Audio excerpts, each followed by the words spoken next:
All right, hi guys, Michaela back here. This is going to be the second video to all the deeper look into the chakras that we're doing right now.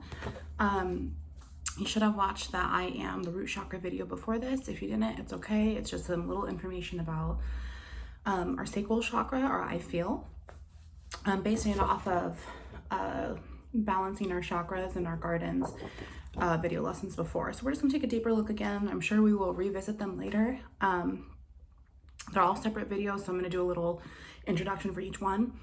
We're gonna go through and explain more of what it is, take that deeper look, assess the blockages, the awakenings, the overactiveness of each chakra, and then a lot of self-reflection that we can make for each chakra. Not just, I feel this, or I feel that I could do this. It's more of just the deeper look of how to really accept what's going on within and without, and how to really get that self-reflection to know which direction you need to go in your healing. 111. And I'm always here for you. So if you're feeling so stuck after all of these, please I'm here for you. Drop a comment, send me a message, whatever it is that you need. Probably drop me a comment first and let me know that you left me a message, because my inboxes are so full. It's hard for me to keep track of what's coming in, what's going on, if it's a clear, intentional message for Wounds into Light, or if it's just, here, let me help you jack off kind of bullshit, which is never gonna happen. So, also, which each chakra, I'm giving the best piece of advice from someone who's gone through spiritual ego death, from someone who can really understand the basis of emotions in general, who's being guided by Jehovah Elohim right now. And I just hope that these really help. So the second one is sacral chakra, which is I feel is the mantra. It's located right in your sacrum, below your belly button. The color for it is orange. This is pretty much the powerhouse for our emotional body, our emotional vessel. This is where it's all kept. Our sensuality, our creativity, our sexual energies are all held there.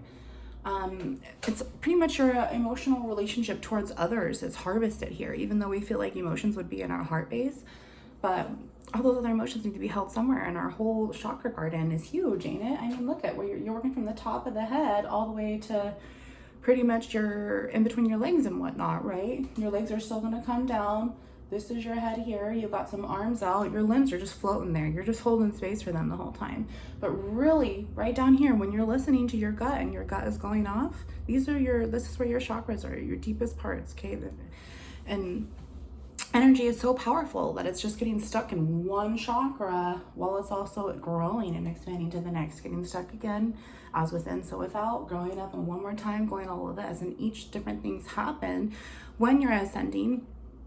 When your ascension is going the opposite direction because of polarity, they're never going to be 100% all the time. It's a constant practice. It's a constant work. So keep that in mind when you're doing chakra work, okay?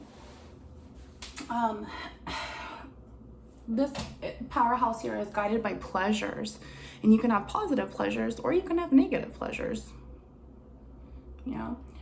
It just depends on if you're in the upright or not. What are your intentions with your creative pleasures? Some blockage symptoms that we have is stress, anxiety, depression. There's that low serotonin again. Lack of control, conflict, all that ejection that keeps happening, right, that we've talked about. Our nerves come into play, our insecurities come back, we're oversensitive at times. We have sexual issues because, this is our sexual energies up here, and when we're blocked, we're not able to perform. As a woman, I've had an experience at a time or two where the man was not able to keep it up, right? Well, that tells me right here and now that his sacral chakra was blocked, and it's mostly mental control, which all of this really is. That's what mastering the game is about. So coming back from when I explained that I am, the anatomical spiritual blockages that you can have, not just, of course, the sexual reproductive organs. Women go through PMS. Sometimes, men, it's hard for you to understand that, but sometimes PMS can hit us one time harder than it ever has before, or sometimes this period is just it's a little intense. They're always different. They're never the same cycle, obviously. If you're going on with cycles, and every single thing is connected, but it's always different. We have that free will to change it, right? Well, why wouldn't that be the same in our physical cycles as women? No period is the same. It also causes for blood issues like anemia, bladder problems, kidney problems, joint problems, low energy, spleen, and sciatica issues. So when you're looking at this, your main two foundations chakras, your root and your sacral, they really control the bottom half of your energetic body vessel down to your limbs, but it also goes up and affects everything else. If one chakra is blocked, the rest are going to be blocked, and you need to heal them, right? 555. You need to make the change. You need to make the change in your chakra, you guys. You need to make the change in your chakra. You need to heal. And this is where this self-reflection comes in. I'm not going to be that person that's just like, oh yeah, just tell yourself this and tell yourself that. No, I want to get you down to the dirty, dark, twisted abyss. All right. And I'm holding your hand. So let's go. When you go through a spiritual ego death, your spiritual awakening, your ascension symptoms, you're automatically going to have balance. You're going to have balance with any chakra, but you'll know, you'll feel it. Okay, I think this is done and over with. And did I pass a test? Like, you just get this no, which when we get to the chakra, I know. I'll explain that more. But as they're all connected, you feel that no when you balance something else out. Any other cycle in your life, whether it's a chakra, whether it's a love relationship, whether it's a narc that you need to walk away from, there's always a completion. A completion of balance. Pleasure, you're able to be there physically, emotionally, mentally, which, mental is always spiritual. That's pretty much what it's coming down to for me. It's always spiritual. That mental game is spiritual. You're able to access your vibrations much more. You have low vibrations or high vibrations. And going back to these physical blockages, you have these stomach issues and, whatnot, but the stomach traffic I wrote here, this is pretty much energy. Sure, you can go through, say you're having stomach issues because of a bad period, or you're having stomach issues because you're guilty, you feel guilty, and you did the wrong thing and you can't sit with it well, right? Well, that's all energy. It just depends on the spectrum that you're looking at. We have nerves, anxiety, energy for stomach versus physical energy from PMSing and whatnot that's giving you that stomach traffic. And stomach traffic for me is when your gut is just gurgling and I know I'm just not sitting well with this. Like, I don't feel well about what I did or how I feel at 8/11 or how I feel, or it's just gurgling. I don't need to take a shit. I don't need to eat. There's just something bothering, and it's just because that stomach traffic is just moving stuff around. Your chakra is getting all those little embers out of the way, right? So if you've had a lot of this and now you're feeling all of this, but the stomach traffic is still coming into play, no matter how much more positive you feel since you've balanced that chakra, that stomach traffic is still going to happen for you. Also, depending on how long you dealt with the stress, dealt with the anxiety, dealt with all of this. So just keep in mind, this is just like those embers flying when you're still healing. You're going to have lots of stomach traffic, lots of stomach digestive talking to you about blah, blah, blah, blah, blah, blah, blah. Yeah, I know, I'm taking care of you. Shut up and feel better. It's kind of, you need to just listen. Your body is screaming out to you in more than one way. When you're ascending, also, you're able to gain better control of your overindulgent behaviors or your addictions. You don't have any sexual shame, if there were any. You have this overall wellness where you're like, okay, I feel better. And then, when your stomach hurts, you're pretty much down and out. You want to rest on the bed. You need to drink some ginger ale. Stomach acid medicine, whichever it is that you need. And when you're not having a stomach ache and you're finally feeling better, the nausea is gone. You're like, oh yeah, great. I'm feeling so much better all over because I rested and my stomach was the gut telling me something was wrong, right?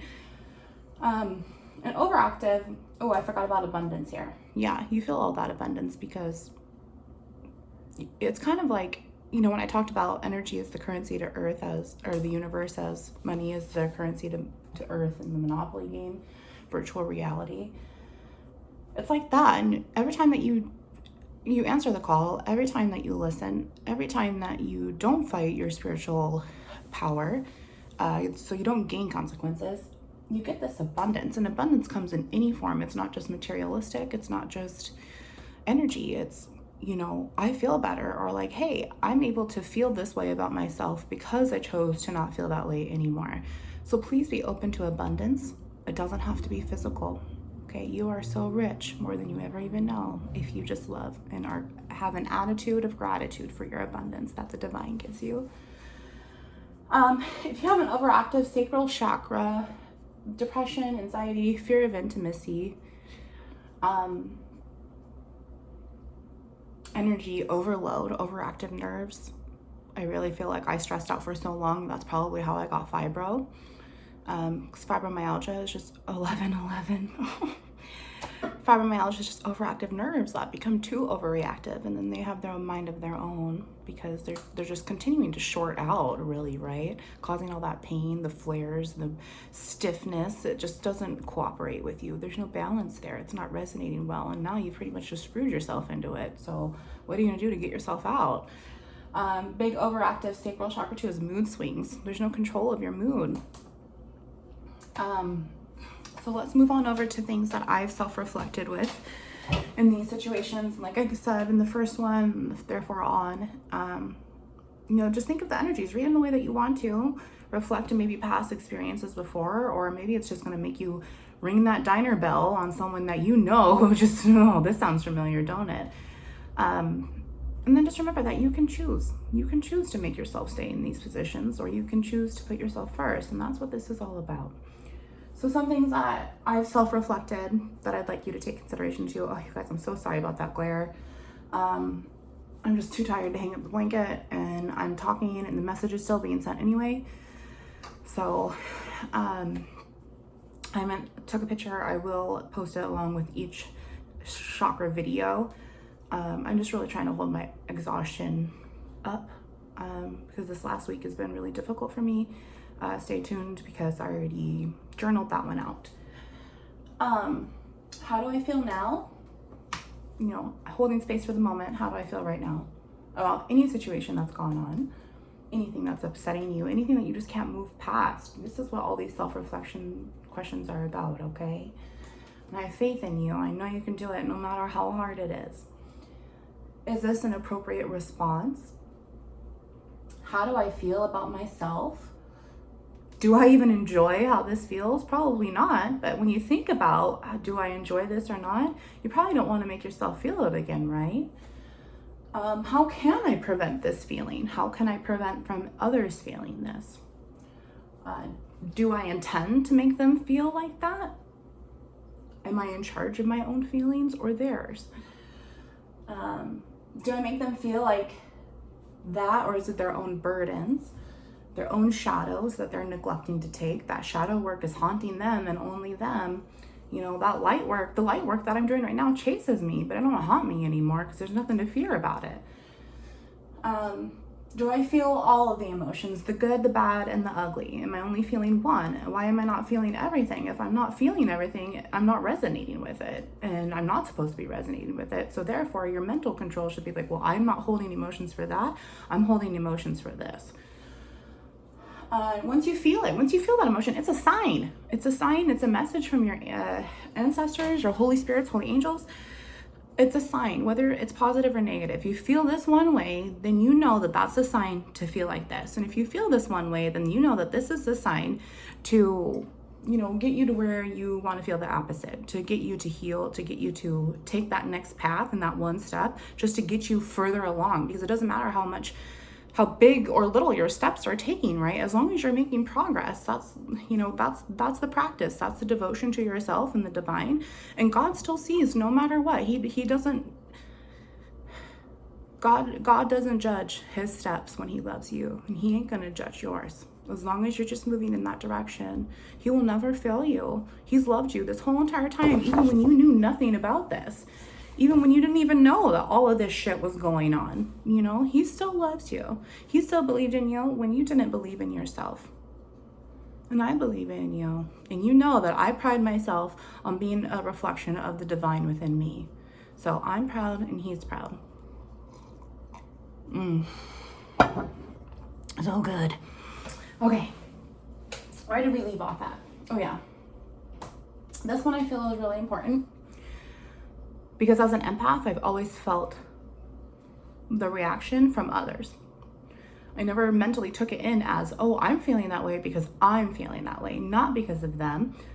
Not because of how they feel makes me feel this way. I'm feeling this way because my mirror is pointing out that way. I am absorbing how they feel. I am absorbing their reflection. But what am I putting out? That's why this is so important. Feel you first, not them. Because they're not going to do it for you, sweetheart, and they never fucking have. And that's exactly why we're here. Feel you first. How do you feel?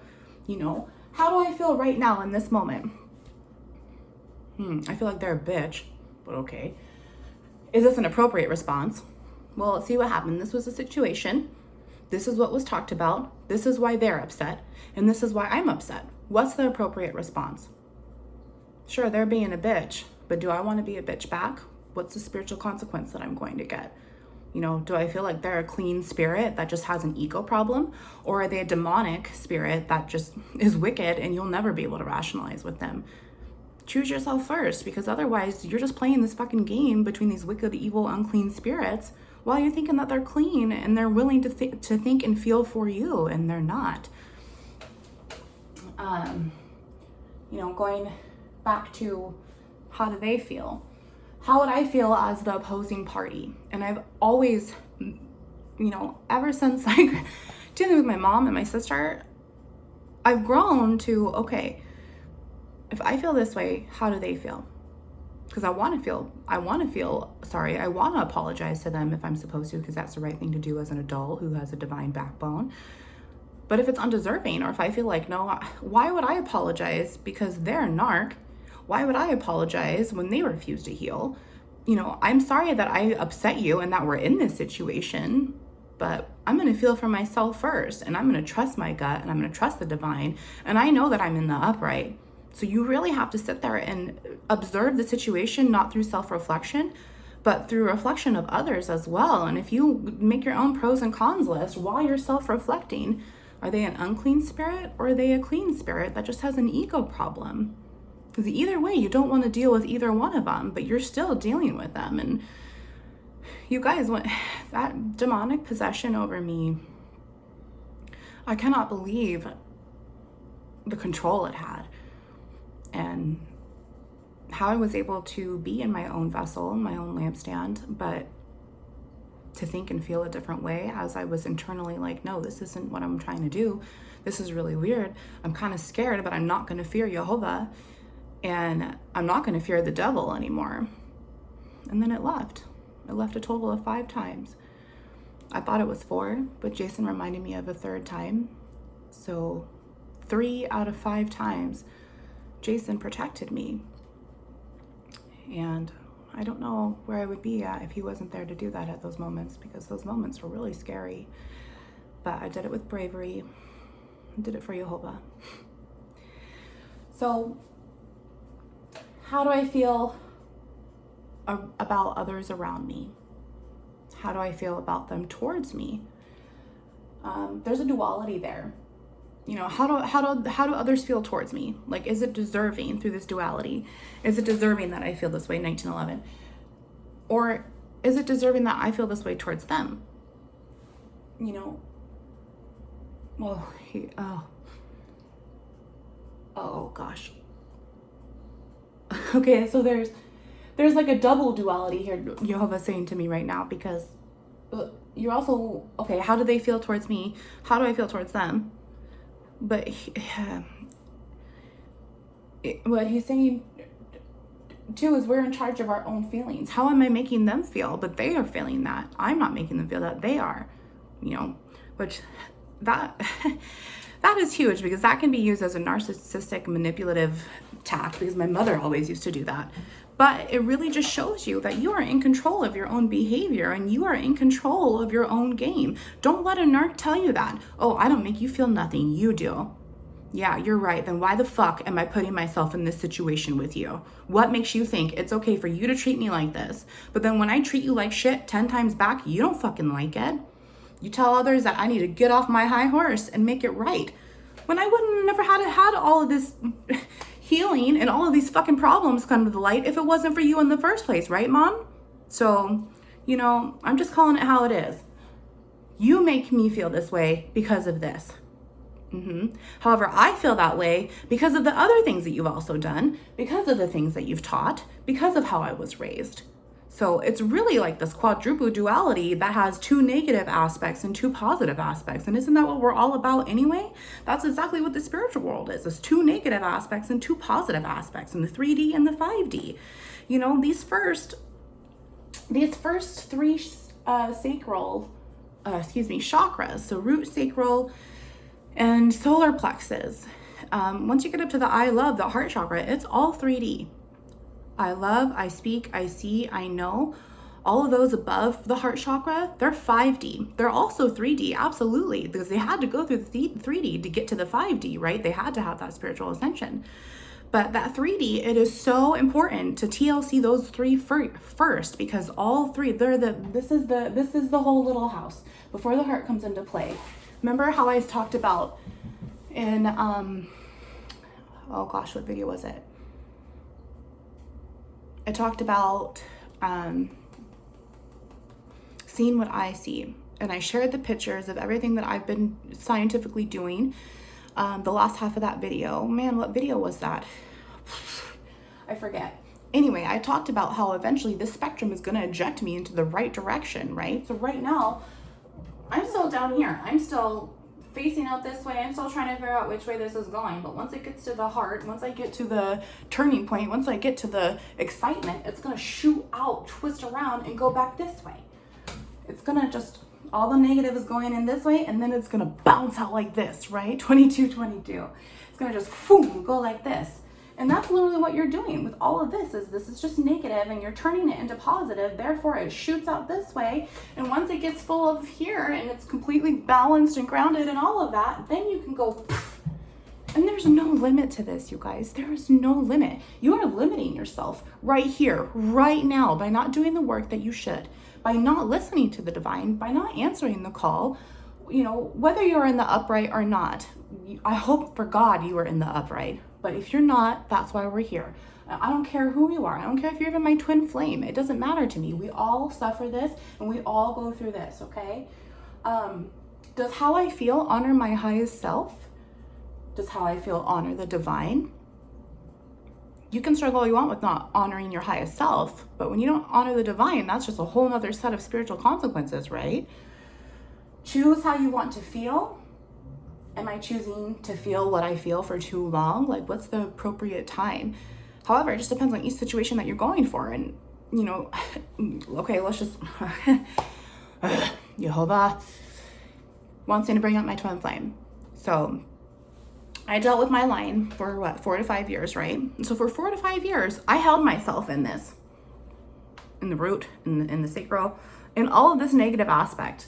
I held this here big time, hoping and waiting for a change that was never going to come.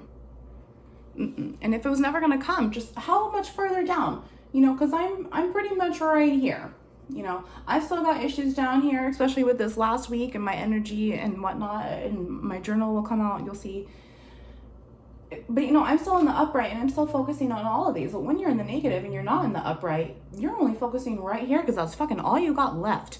And so when this is all you have left, that's all that you're projecting out this way, and it's all you're projecting out to everyone else. As within, so without, as above, so below. And pretty much you're not going to have anywhere else to go. You're going to be so far gone that Jehovah Elohim himself ain't even going to hear your cries. He ain't even going to listen to you pray and forgive, because you should have done it the whole rest of this time. Does explaining how you feel make the issue better? Why even explain yourself if it doesn't? You know, why continue to play the game at all if it doesn't? Why rationalize with an irrational person? That narc is never going to fucking understand you. Am I listening to my energy at all times? At all times, you're listening to it and you know I don't feel good. You're always going to feel it 10 times. It's going to pop into your head once you have this a spiritual ascension, once you have these gifts, it's going to pop into your head. But you're also going to feel it in your body and you're just going to know. It's like this internal check mark going off, this flash, this pull the light bulb and bing, it just goes and you just know. It is so hard for me to explain, but I have never experienced anything like this until after Easter. I just know the divine is within me. He tells me things and I just go for it. He's allowed to use me the way that he wants to. Do you feel safe? If you don't feel safe, get the hell out of there, honey. I feel toxic. If you feel toxic, you are toxic. You may not want to be, you may not like to accept that, but look at everything else that you've put yourself through, including the root chakra before this. If you are toxic, if you're feeling toxic, it's because you're toxic. Brace your inner and outer strength for when you feel the feelings of coming home to yourself, because you're really going to need it. It's traumatic. You feel guilt, you feel shame, you feel all these things about yourself 10 times harder than you did before in just a different way. And we don't need that. We didn't need to hold space for that. Sure, I did those things, 2611. Sure, I did those things. Sure, I wish I didn't, but now I'm learning and I'm not going to do it ever again. And that's the change practice that God wants to see as you chase his heart. You know, when you say, I'm sorry to someone, they also expect changed behavior. And when you don't change your behavior, then their sorry is just a piece of shit lie, right? Do you feel protected? You should call upon them. Your Holy Spirit, your holy angels, your holy ancestors, the divine, call upon them. They're there to help you. And I never really realized that until I took so much time to pray and ask, and abundance has come to me. And they're there to help you. And I've seen it. I have too much proof in my own spiritual story that I'm sharing with everybody, no holding bars back. I have too much proof to know that the divine is protecting me. Best piece of advice that I'm going to give you for the sacral chakra, you guys, and then we're going to wrap this up and I'll see you in the next one, is your inner peace is always first place. It is always number one, your inner peace, because how they feel isn't going to be what you feel. And if you don't feel peace, you're the only one suffering in that. They're already off jacking their dick, having fun with someone else, eating this $24 dinner. It doesn't matter because they do not care. They have no remorse. They do not give a shit that they hurt your feelings at all. When we're sitting here bawling our eyes out, eating a pint of Ben & Jerry's, because how could they even do that to us? How are we allowing it to continue ourselves to feel that way? We are the one in control of our own emotions. We are the one in control of our own foundation, not anyone else. So you think about yourself first and only first. Okay? You, God, whichever. You think about you first, not them, because they're not going to make you sleep at night. They're not going to make sure that you are taking care of yourself for the divine. And they are not going to help you get into heaven's gates on Judgment Day. Nope. They may deter you. They may hinder you because of all of this that you need to work on. But it's only you that can decide your own fate, baby. Okay? Another piece of advice is just master the game. Please just master the game. Okay, listen to your energy and think clearly before you make a decision to stay and play some more, or grow up and walk away. Mastering the game is so important because I've been going through this whole negative, positive aspect of narcissism versus empathy, but you really don't want to be either one of those. I don't want to be a fucking empath any more than I already have been because of how it's made me feel inside, because I never mastered the emotions. The most positive outcome to the sacral, any chakra gardening, honestly, any light in any lampstand is, thank you, Jehovah. You are so beautiful. Thank you, Jehovah, for your mighty love. Wow, guys. I forgot what I was going to say because I just felt so much love right there.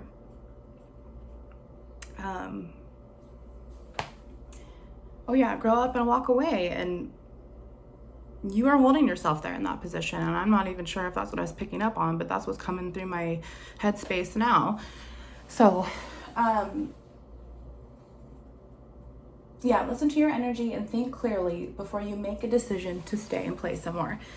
The last part I want to say about that is that there's no time limit. There is no time limit on your healing. There is no time limit on your game plan. There is no time limit on your progress. As long as there is time, there's no time limit. Even though you are limiting yourself, even though you are saying, no, I can't do this, even though you don't want to face judgment because you're fearful, those that are afraid of feeling, afraid of their own judgment, you do not understand what you are holding yourself back from. You are just continuing to hold yourself here, just like right here. Right here. You're not going forward. You're not going anywhere else. You're not ready to bounce and reflect and come as one so you can project back out. You're not doing any of that. You're just holding yourself. You are restricting yourself. You are limiting yourself. And God and I are telling you, you are worth more than that. You are absolutely worth more than that. So stop limiting yourself, because it really irritates me when you don't think that you're better than you don't even know what you could amount to. When I see it, right? You want to be a star? Let's be a star. Let's get you from being a rat to a star. Okay, so when you think clearly and you think of it from all angles, like my self-reflection here, then you're able to get that progress, get that divine plan, stay in your know about honoring your true self, being creative at how you're going to go upon it so you have that inner peace, and walk away. You do not need to stay anywhere. No. The more that you listen to your energy, the more that your gut is going off, the more it's a sign, right? Once you feel, it's a sign. 3113. I'm gonna wrap it up with that, you guys. I love you. I will see you soon for solar plexus.